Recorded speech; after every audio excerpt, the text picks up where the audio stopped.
श्री गुरुभ्यो नमः। अस्मद्गुरुभ्यो नमः। अस्मत्परमगुरुभ्यो नमः। अस्मत्सर्वगुरुभ्यो नमः। लक्ष्मीनाथ समारंभां नाथयामुनमध्यमाम् अस्मदाचार्यपर्यन्तां वन्दे गुरुपरम्परां।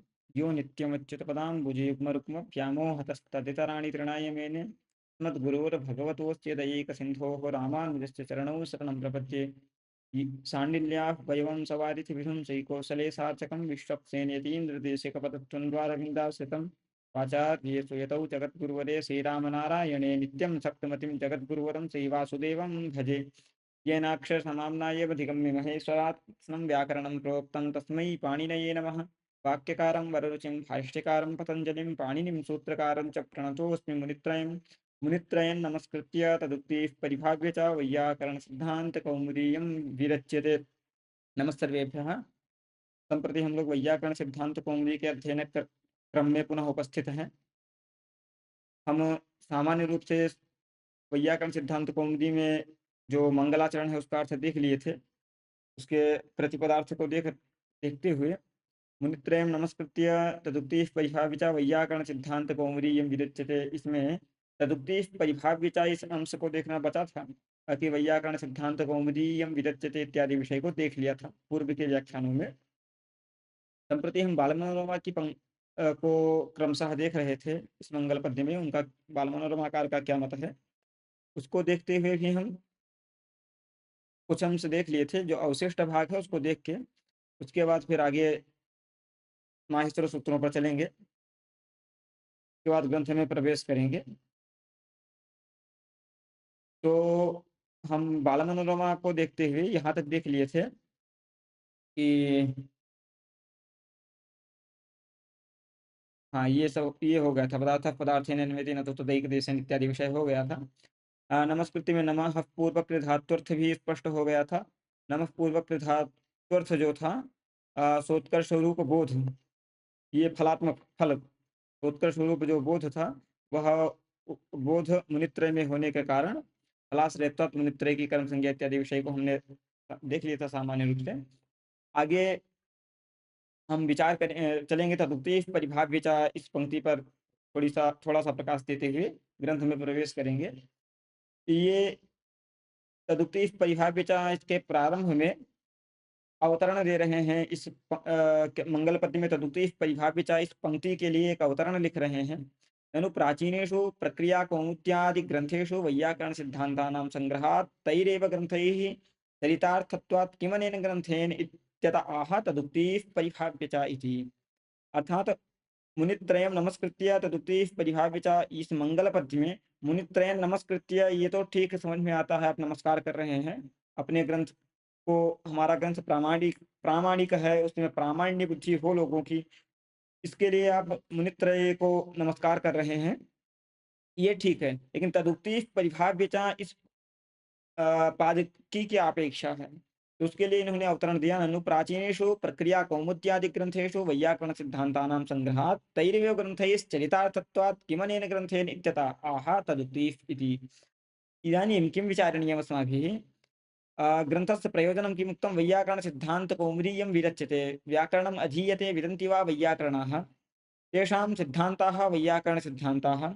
वैयाकरण सिद्धान्तानां कौमुदी इव कौमुदी वैयाकरण सिद्धांत कौमुदी इति। इयं वैयाकरण सिद्धांत कौमुदी विरच्यते इति प्रतिज्ञा कृता अस्ति। एवं प्रतिज्ञायां सत्यां किम् आगतं? वैयाकरण सिद्धांत कौमुदी विरच्यते। किमर्थं विरच्यते इति चेत् वैयाकरणानां यः सिद्धान्तः वर्तते तत सिद्धान्तः ज्ञातुं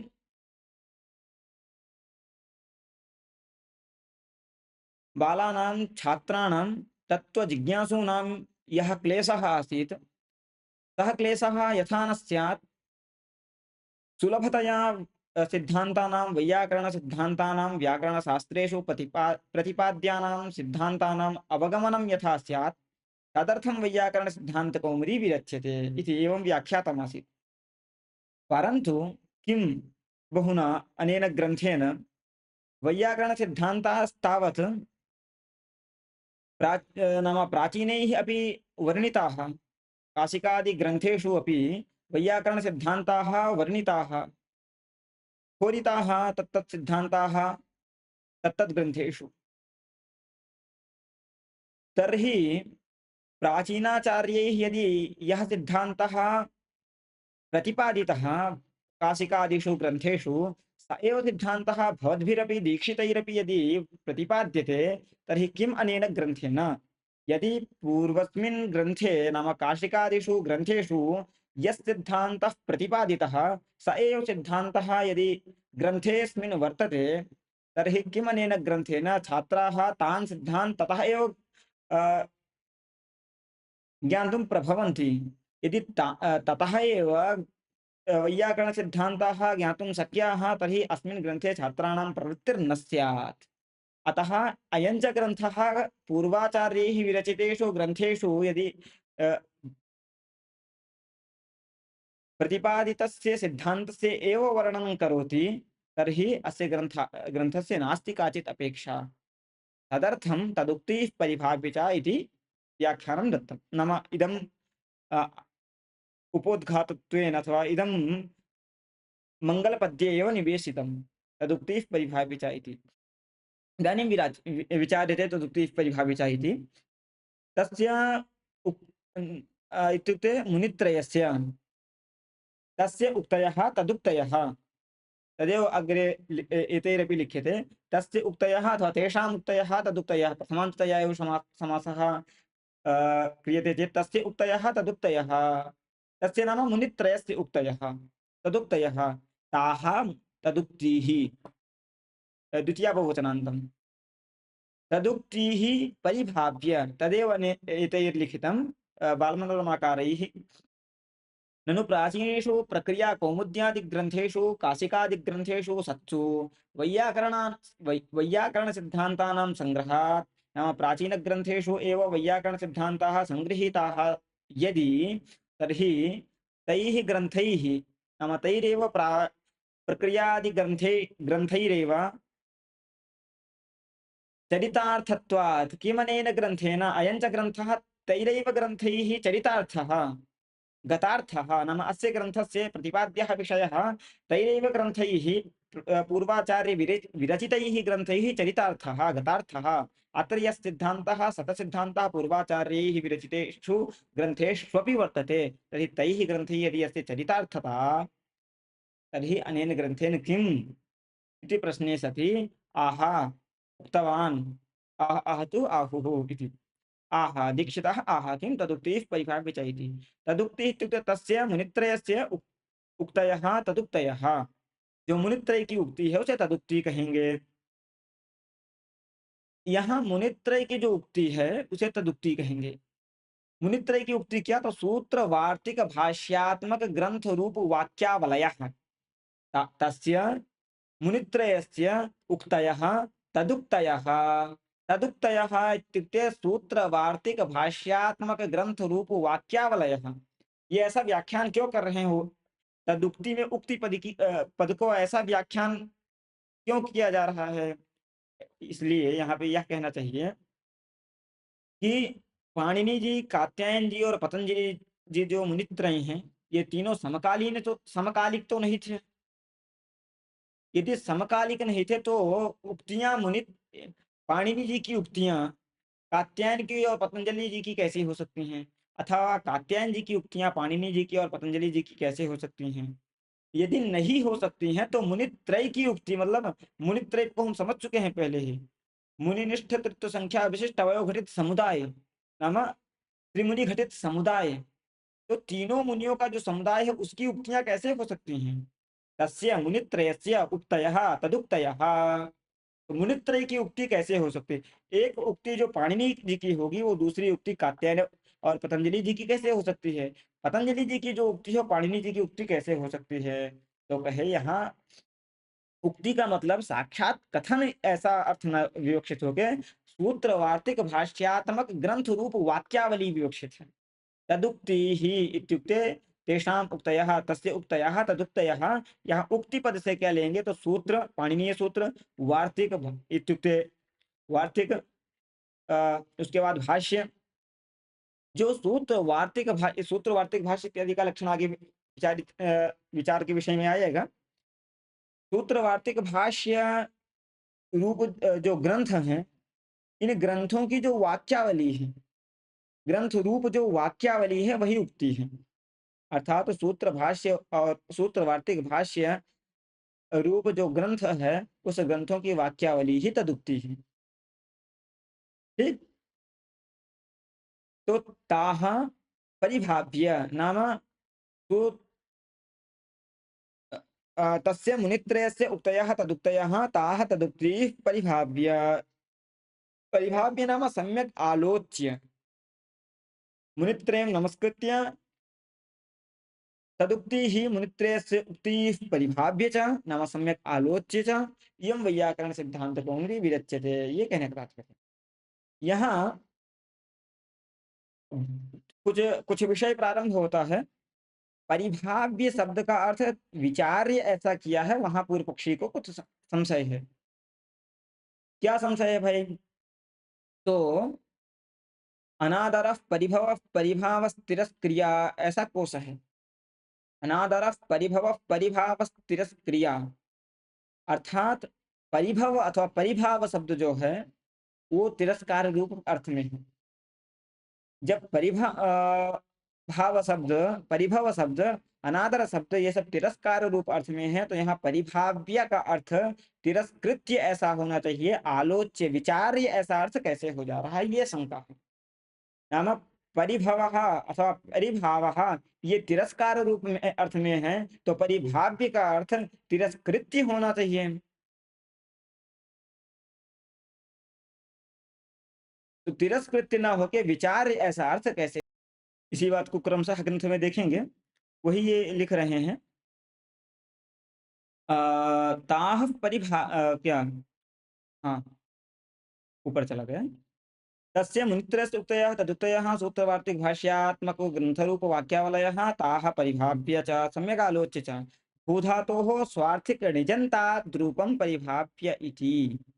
नाम भूधातु से स्वार्थिक निच प्रत्यय होगा, निजन्ताद् परिभाव्य ऐसा रूप बनेगा। णिच प्रत्यय होगा सत्यापास इत्यादि सूत्रों के माध्यम से, सत्यावपास रूप वीणा इत्यादि सूत्रों के द्वारा चुरादी गण में पठित होने के कारण स्वार्थिक णिच प्रत्यय होगा।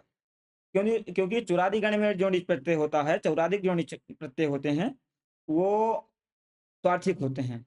अतः स्वार्थिक णिच प्रत्यय के द्वारा निजंतात रूप बनेगा, जो वो यहाँ तदुक्ति परिभाव्यता में है। इसके लिए इन्होंने स्पष्ट कर दिया भूधातो स्वार्थिक निजंतात रूपम, अर्थात वैयाकरण क्या मुनित्रयम् नमस्कृत्य तदुक्ति परिभाव्यता में जो परिभाव्य शब्द है, ये भू धातु से परिपूर्वक भू धातु से स्वार्थिक णिच प्रत्यय करने पर परिभावी ऐसा बनेगा, उसका रूप है परिभाव्य, न तो साक्षात भू धातु का। आगे विषय आएगा। भू धातु स्वार्थिक निजंता द्रूपम चुरादो ही भू अवकल्कने इत्यत्र ण्यंत भू धातो चिंतनार्थकत्वम अपि वक्ष्यते मूलकृता एव। मूलकृता दीक्षितेन एव श्रीमता भट्टोजी दीक्षितेन एव चुरादौ चुरादि प्रकरणे भुवः अवकल्कने इत्यत्र ण्यंत भूधातोः चिन्तनार्थकत्वम् अपि वक्ष्यते। नाम कः संशयः आसीत् इति चेत् परिभाव्य इत्यत्र कोशबलात् परिभाव्य इत्यस्य अर्थः तिरस्कृत्य इति आयाति। कथं भवद्भिः व्याख्याकारैः परिभाव्य इत्यस्य अर्थः विचार्य इति क्रियते इति पूर्वपक्षे प्राप्ते सति तथा नास्ति भोः।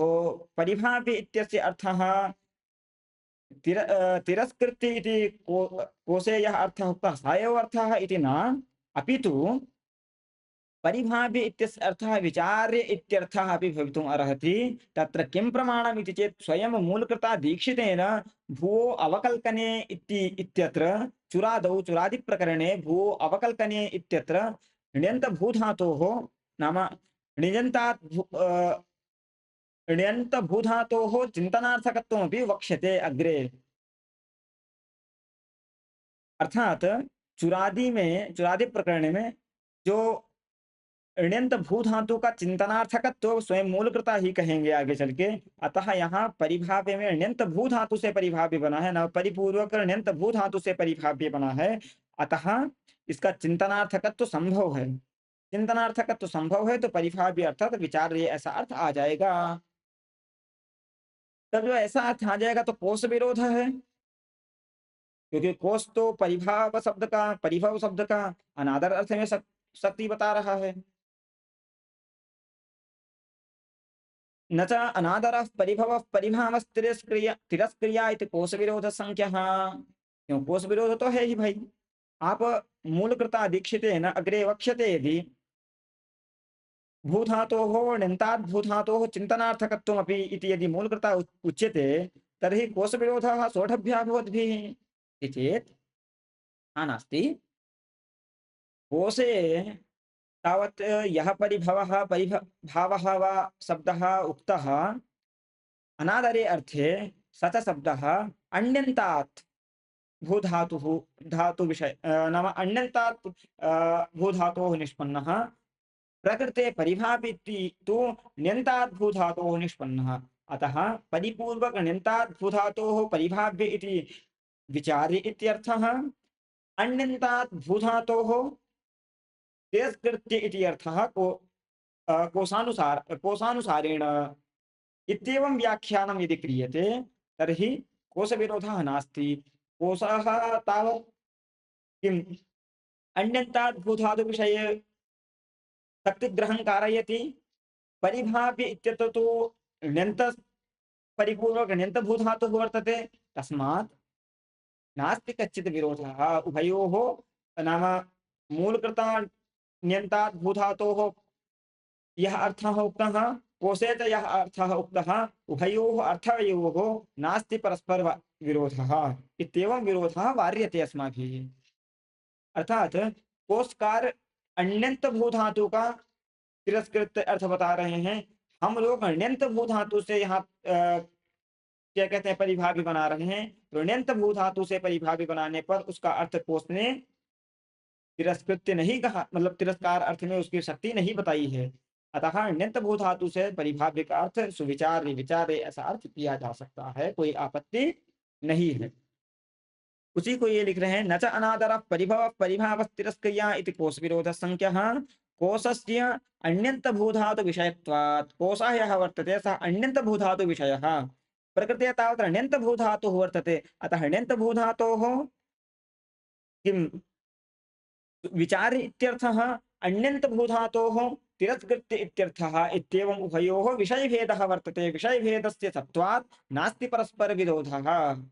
यदि उभयोः नाम मूलस्य मूलकारस्य कोशस्य च परस्पर किम् एकः एव विषयः उभयोः स्यात् तर्हि विरोधः भवेत्, परन्तु उभयोः विषयता भिन्ना।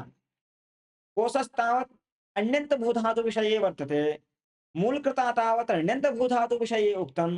अतः परस्पर विषयता भिन्ना उभयोः, तस्मात् विषयतायाः भेदस्य सत्त्वात् नास्ति परस्पर बाध्यबाधक भावः। इत्युक्ते परस्पर कश्चित् विरोधः नास्ति, नास्ति कश्चित् परस्पर पारस्परिकः विरोधः इति भवतु।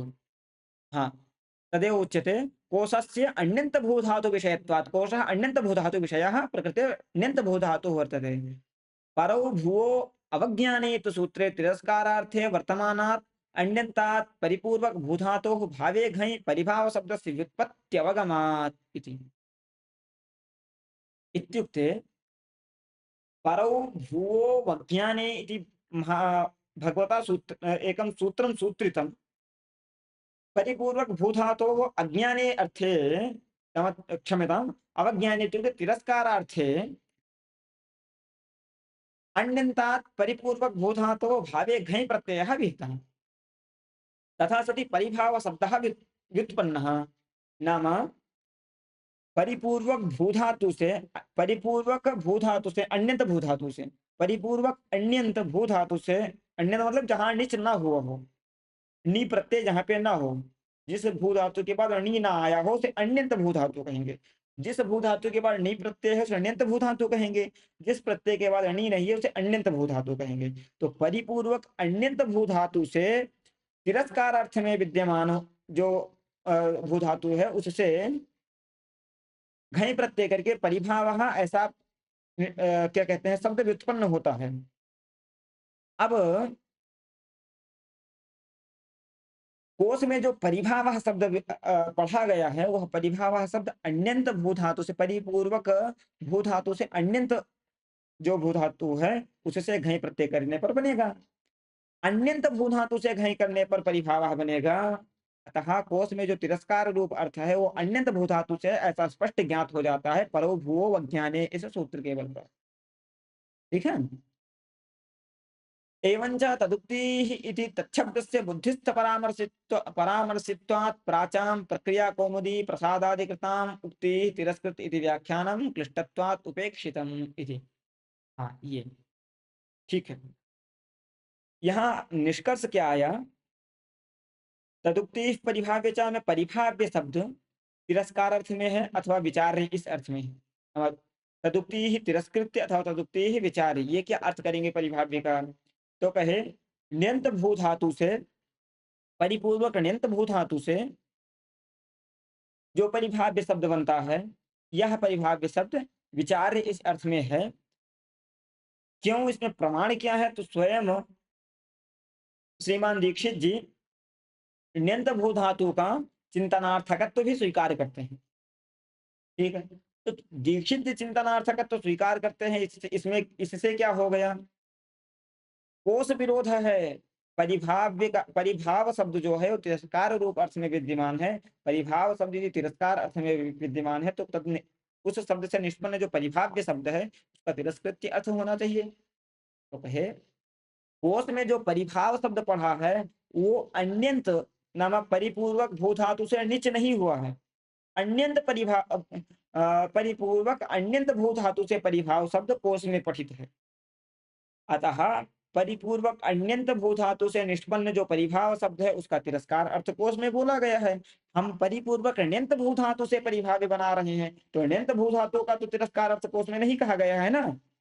हाँ, नहीं कहा गया है। जब नहीं कहा गया तो प्रकृति में हम उसका विचार अर्थ ले रहे हैं, विचार अर्थ ले रहे हैं। यदि विचार ऐसा अर्थ ले रहे हैं विचार करके, तो कोश विरोध नहीं है। ठीक, कोश विरोध नहीं है, अतः समन्वय हो गया। परिभाव्य का इसका अर्थ समन्वित तो हो गया। विचारे ऐसा। यहाँ कुछ लोग परिभाव्य का अर्थ तिरस्कृत्य यथा कोश स्वीकार करते हैं। वैयाकरण सिद्धांत क्या मुनित्रयम् नमस्कृत्य तदुक्ति परिभाव्यता में परिभाव्य का अर्थ यथा ग्रंथ यथा कोश स्वीकार करते हैं, तिरस्कृत्य ऐसा। उनके मत में क्या व्याख्यान करना पड़ेगा? फिर जब तिरस्कृत्य अर्थ स्वीकार करेंगे तो तदुक्ति ही परिभाव्य नाम तदुक्ति तिरस्कृत्य ऐसा अर्थ करेंगे तो तेषां मुक्ति ही नाम तस्य उक्ति तस्य उक्तयः तदुक्तयः ताः तदुक्ति ही, जो हमने व्याख्यान किया तस्य पद से मुनित्रय को लिया है। मुनित्रय की उक्तियों का तिरस्कार करके वैयाकरण सिद्धांत कौमुदी लिख रहे हैं, ऐसा यदि अर्थ आ जाएगा तो इस ग्रंथ की प्रामाणिकता खत्म हो जाएगी। क्योंकि मुनित्रय जो है वो ही प्रमाण है, और उन्हीं की उक्तियों का खंडन करके यदि कोई वैयाकरण सिद्धांत का प्रतिपादन करेगा तो वो वैयाकरण सिद्धांत नहीं होगा। अतः यहाँ जब हम परिभाव्य का अर्थ तिरस्कृत्य ही ले लेंगे, तब हमें तदुक्ति का अर्थ तेषां मुक्ति तेषां पद से हमें क्या लेना पड़ेगा? प्रक्रिया कौमुदी प्रसादादिकृताम, जो प्रक्रिया कौमुदीकार हैं रामचंद्राचार्य, अथवा प्रसादादिकार जो है प्रक्रिया कौमुदी की व्याख्या प्रसाद, इन सब को करने वाले काशिका कृताम प्रक्रिया कौमुदी प्रसाद आदि कृताम उक्ति तिरस्कृत, ऐसा व्याख्यान करना पड़ेगा। अब यह व्याख्यान थोड़ा सा क्लिष्ट है। क्यों क्लिष्ट है? आप तत्शब्द से उपस्थितत्वात् मुनित्रय को छोड़ के, तत्शब्द पूर्व का परामर्श करता है, पूर्व परामर्श यदि तत्शब्द करता है तो उपस्थितत्वात् तेषां उक्ति में तत्शब्द से मुनित्रय का ग्रहण होना चाहिए। आपने उपस्थित का त्याग कर दिया, उपस्थितस्य मुनित्रयस्य त्यागः। ठीक, अनुपस्थितस्य प्रक्रिया कौमुदी प्रसादादि कृताम अनुपस्थितानां ग्रहणं नाम उपस्थितस्य मुनित्रयस्य त्यागः, अनुपस्थितानां प्रक्रिया कौमुदी प्रसादादि कृतां ग्रहणं च तत्शब्देन इत्येव क्लिष्टकल्पना। इयमेव क्लिष्टकल्पना। यः उपस्थितः तस्य त्यागः, यश्च अनुपस्थितः तस्य ग्रहणम् इति या क्लिष्ट कल्पना वर्तते, सा च क्लिष्ट कल्पना नैव आश्रयणीया। कुतः इति चेत् तिरस्कृत्य इत्यर्थः परिभाव्य इत्यस्य नास्ति, विचार्य इत्यर्थः संगच्छते। यदि विचार इत्यर्थः समन्वेति तर्हि किं मङ्गलाचरणस्य समन्वयार्थं तदुक्तिः इत्यनेन तच्छब्देन प्राचीनाचार्याणां ग्रहणं क्लिष्टम्। अतः क्लिष्टत्वात् तद् उपेक्षितं, तस्य उपेक्षा कृता इत्यर्थः। नाम क्लिष्टत्वात् जो मुनित्रय को छोड़ के तत्शब्द से प्राचीनाचार्यों को लेके परिभाव्य का यथाकोश अर्थ तिरस्कृत करते थे, ये क्लिष्ट कल्पना है। अतः क्लिष्ट कल्पना होने से के कारण इसका समाधान नहीं करते हैं, ये इनका मतलब है। अनेन स्वग्रंथस्य मुनित्रये ग्रंथानुयायित्वं प्राचीन प्रक्रिया कौमुद्यादि ग्रंथानां तद्विरुद्धत्वं च सूचितम्। अब यहाँ बाल मनोरमा को थोड़ा सा देखिए,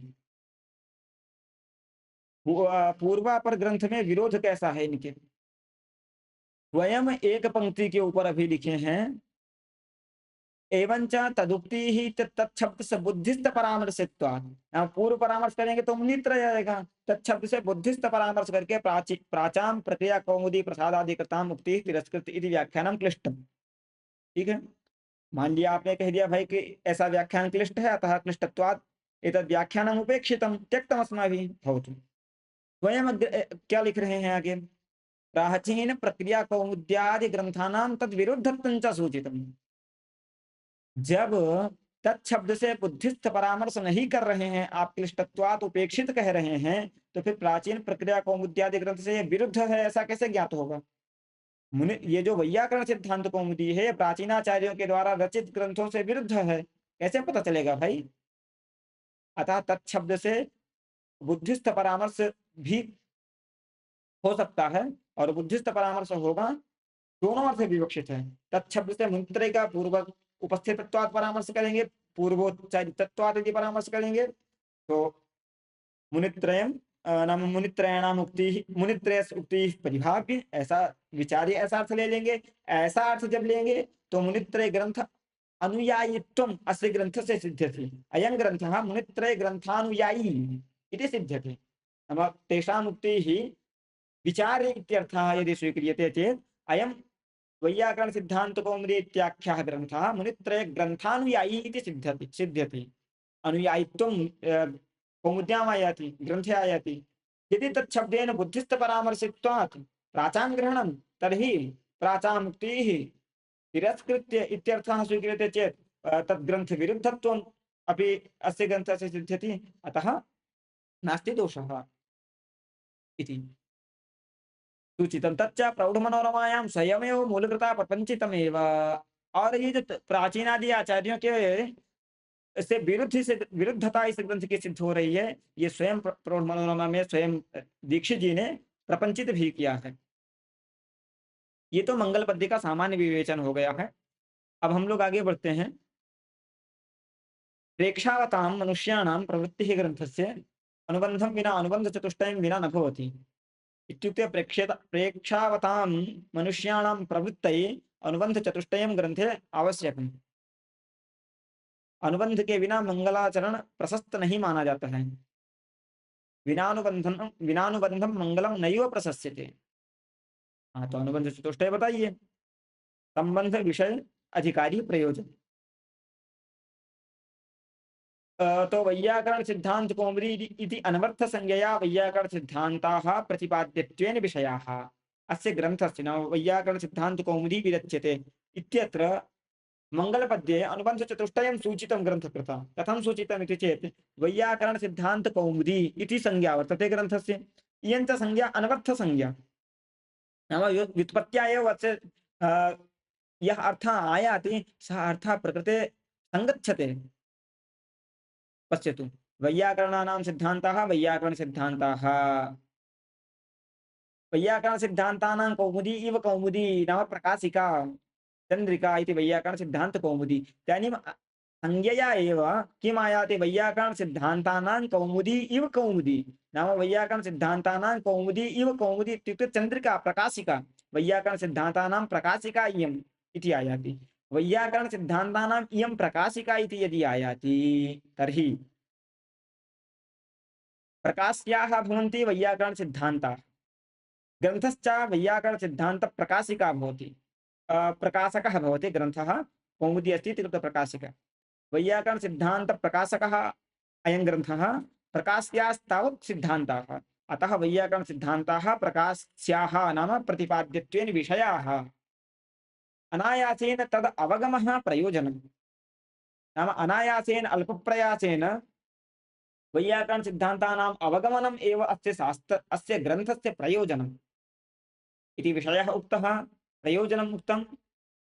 तस्य ग्रन्थस्य च इत्युक्ते विषयस्य ग्रन्थस्य च प्रतिपाद्य प्रतिपादक भाव संबंध जन्य जनक भाव संबंधः इति एतैः लिखितं सम्यक्।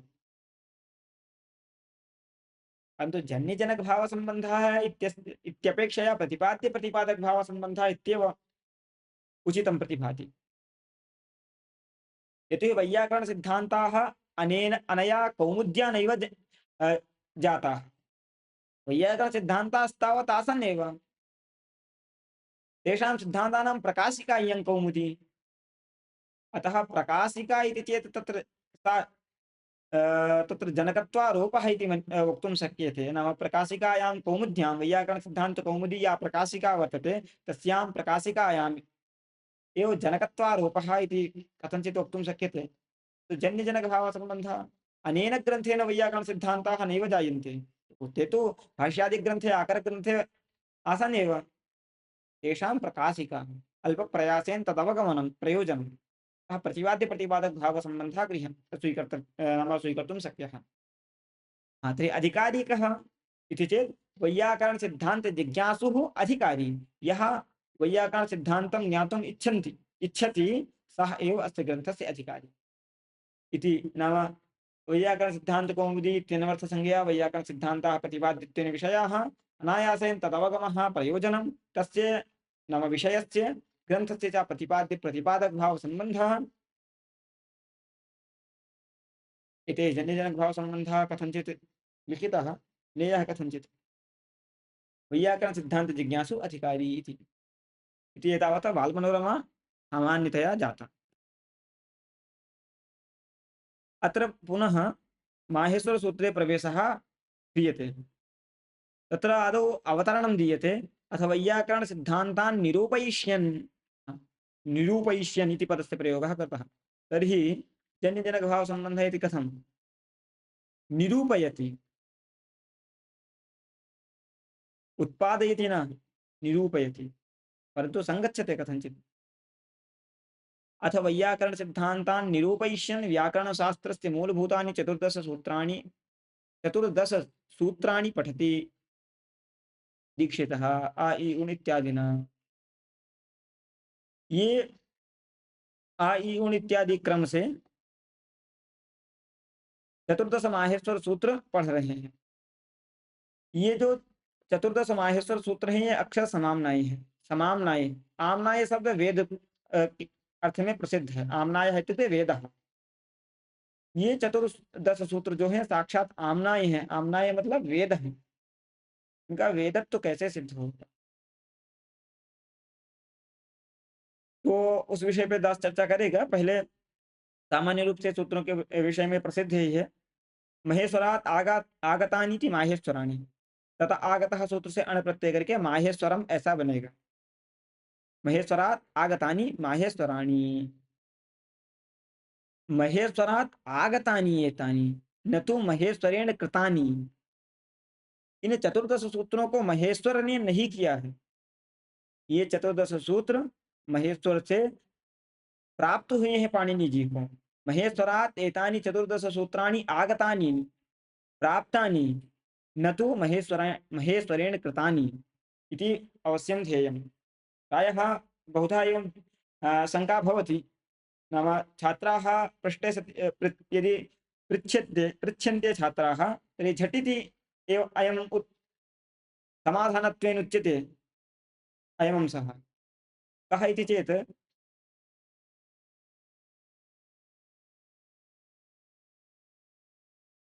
एतानि सूत्राणि महेश्वरेण कृतानि इति। परन्तु तथा नास्ति।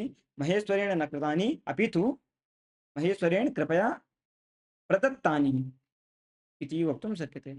अतः अपौरुषेयत्वं सिद्धम् एतेषां सूत्राणाम्। अपौरुषेयत्वं यदि सिद्धं तर्हि किम् आम्नाय पद वाच्यानि इमानि सूत्राणि भवितुम अर्हन्ति। कहने का तात्पर्य यह है कि महेश्वर के द्वारा प्राप्त को माहेश्वर कहते हैं।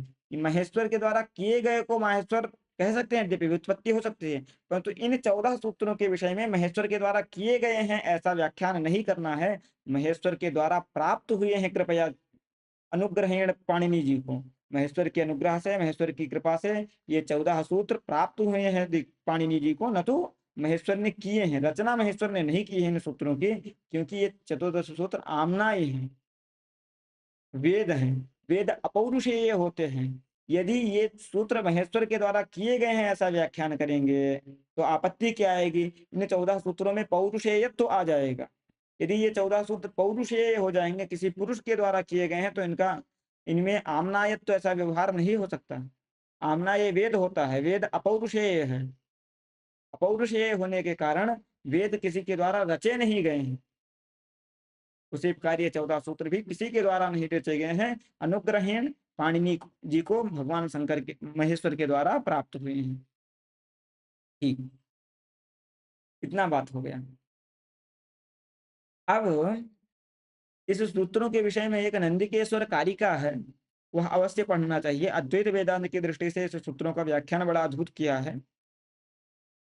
कुछ लोग कहते हैं साक्षात नंदिकेश्वर जी ने ही इन सूत्रों का व्याख्यान किया है। प्रायः 40-45 श्लोक होंगे, कारिकाएं होंगी, पढ़ा जा सकता है आराम से। बहुत गूढ़ व्याख्या है, मतलब अद्वैत वेदांत की दृष्टि से बहुत उत्तम व्याख्या है। नंदिकेश्वर कारिका इन सूत्रों को सूत्रों पर है, उसे पढ़ना चाहिए। यद्यपि अलग से उसका ग्रंथ तो अभी नहीं प्रकाशित होता है, लेकिन आ, कैयट ने नाम प्रदीप में, भाष्य के व्याख्यान प्रदीप में, टिप्पणी में, जो प्रदीप और उद्योत के साथ जो भाष्य प्रकाशित होता है उसमें टिप्पणी में टिप्पणीकार ने नाम प्रकाशक ने जोड़ दिया है। अतः वहां से उपलब्ध हो सकता है, या पीडीएफ बना के उपलब्ध करा देगा। वह कारिका अवश्य पढ़नी चाहिए। अद्वैत वेदांत की दृष्टि से इसका बढ़िया व्याख्यान है। और उसी नंदिकेश्वर कारिका में ही नृत्तावसाने नटराज राजो ननाद ढक्काम नव पंचवारम उद्धर्तु कामत सनकादि सिद्धान एतद् विमर्शे शिवसूत्र जालम, ऐसा करके श्लोक, मतलब ये कारिका वही की है। नंदिकेश्वर कारिका ही से ही यह कारिका उद्धृत है। ये महेश्वरेण कृतानि ऐसा ना व्याख्यान करके महेश्वरेण प्राप्तानि महेश्वरात अधिगतानि ऐसा व्याख्यान करना उचित होगा। यदि नैयायिकों के मत में इस व्याख्यान को देखा जाए, मतलब इसका व्याख्यान करना हो माहेश्वराणी का, तो महेश्वरात अधिगतानि महेश्वरात प्राप्तानि आगतानि इति इसके स्थान पे हम कृतानि अभी भी व्याख्यान कर सकते हैं। क्यों? नैयायिकों के यहाँ वेद अपौरुषेय नहीं है, मतलब ईश्वर के द्वारा वेद रचे गए हैं, ईश्वर प्रोक्त वेद हैं, ऐसा नैयायिकों का सिद्धांत है। वेद के पौरुषेयत्व में मतलब ईश्वर प्रोक्त है ये वेद, ऐसा प्रतिपादन करने में नैयायिक अनुमान प्रमाण का आश्रय करते हैं। वेदाः पौरुषेयाः वाक्य समूहत्वात् भारतादिवत। जो वेद हैं वो पौरुषेय हैं। क्यों? क्योंकि वो वाक्यों के समूह हैं, शब्दों के समूह हैं, और जो शब्दों के समूह हैं, भारत आदि महाभारत आदि, वो सब किन्हीं न किन्हीं पुरुष के द्वारा रचे गए हैं। इस अनुमान प्रमाण के द्वारा पौरुषेयत्व भी साधते हैं। अतः यदि पौरुषेयत्व वेद का अंगीकार किया जाए नैयायिकों के मत में, तो महेश्वर ने किया है ऐसा व्याख्यान किया जा सकता है। महेश्वर ने किया है ऐसा कहने पे भी इसका आमनायत तो खंडित नहीं होगा, क्योंकि आमनाय वेद जो है वो पौरुषेय है नैयायिकों के मत में। अतः नैयायिकों के मत में यदि इसका विचार किया करना हो कि इसमें आमनायत तो कैसे सिद्ध है, तो महेश्वरात आगतानी के स्थान पे महेश्वरेण कृतानि ऐसा व्याख्यान किया जा सकता है। परंतु यहाँ यह विषय ध्यातव्य है कि नैयायिकों का जो पौरुषेयत्व यह मत है वेदों का, वह वस्तुतः ग्राह्य नहीं है। वेदों का पौरुषेयत्व नहीं अंगीकार किया जा सकता है। उसका अपौरुषेयत्व जो सिद्धांत है मीमांसकों का, वही मानना उचित होगा। अतः अपौरुषेयत्व ही वेद का अंगीकार यदि किया जाएगा, तो अपौरुषेयत्व अंगीकार करने वालों के मत में यहाँ आमनायत्व खंडित हो जाएगा, यदि महेश्वर ने किया है ऐसा व्याख्यान करेंगे तो। अतः महेश्वर से प्राप्त हुए हैं, यही व्याख्यान उचित है, रुचिकर है। अतः महेश्वरात् आगतानि महेश्वरात् अधिगतानि इत्यादि व्याख्यान ही उचित हो। ये सामान्य रूप से इस माहेश्वराणि का परिचय हो गया। इमानी माहेश्वराणि सूत्राणि। आगे के व्याख्यान में इसी क्रम को आगे बढ़ाते हुए इदानीमिति माहेश्वराणि सूत्राणि इस पंक्ति पर चलेंगे। आज इसको यहीं समाप्त करते हैं। तस्मै रामानुजार्याय नमः परम योगिने श्रुतिस्मृतिसूत्राणां मन्त्रचरमशीसमः येनाक्षरसमाम्नाय मतिगम्य महेश्वरात् कृत्स्नं व्याकरणं प्रोक्तं तस्मै पाणिनये नमः। वाक्यकारं वररुचिं भाष्यकारं पतञ्जलिं पाणिनिं सूत्रकारं च प्रणतोऽस्मि मुनित्रयं नमस्कृत्य तदुक्तिः परिभाव्य च वैयाकरणसिद्धान्तकौमुदीयं विरच्यते। श्रीनारायणार्पणमस्तु।